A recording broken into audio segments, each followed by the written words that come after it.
Finally आपण महाडमध्ये पोहोचलोय। महाडमध्ये येण्याचे मुख्य कारण म्हणजे 20 मार्च 1927 रोजी डॉक्टर बाबासाहेब आंबेडकरांनी महाड चौदार तळ्याचा सत्याग्रह केला। तेच तळे बघण्यासाठी आज आपण इथपर्यंत महाडमध्ये पोहोचलोय।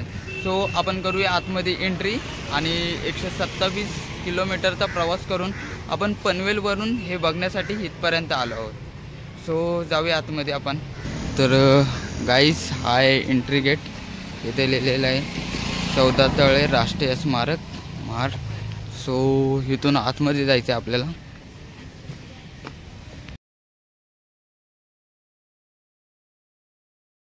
तर इथून तुम्ही एंट्री केल्याच्या नंतरला राईट साईडला बघू शकता आणि समोरच बाबासाहेब आंबेडकरांचे स्मारक आहे आणि लेफ्ट साईडला बघू शकता सभागृह आहे, भारतरत्न डॉक्टर बाबासाहेब आंबेडकर सभागृह आणि समोर स्मारक आणि इथे बसायला जागा आहे। तर आपण आधी आतमध्ये जाऊन येऊया। आपण करूया आतमध्ये एंट्री। तर आतमध्ये जाताना इथे चप्पल काढाव्यात आणि आतमध्ये एंट्री करावी।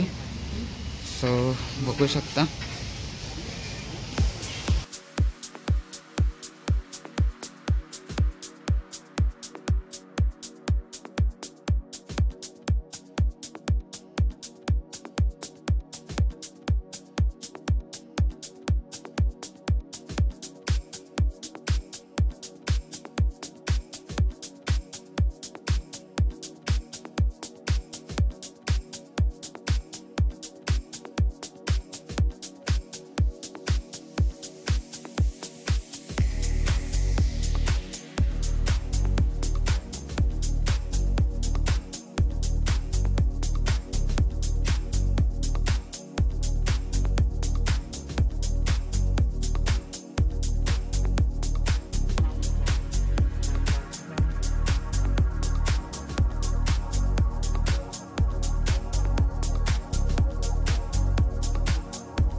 महाड सत्याग्रह हा 20 मार्च 1927 रोजी डॉक्टर बाबासाहेब आंबेडकर यांनी रायगड जिल्ह्यातील महाड येथील सार्वजनिक चौदार तळ्याचे पाणी अस्पृश्यांना घेता यावे म्हणून केलेला सत्याग्रह होता।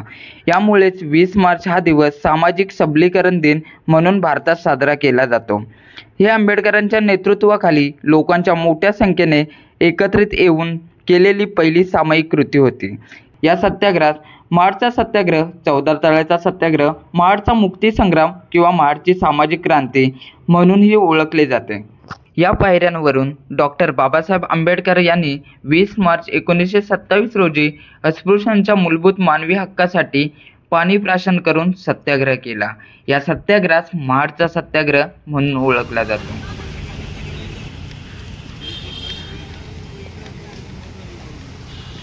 सो इथे भारताचे संविधान आहे, बघू शकता तुम्ही,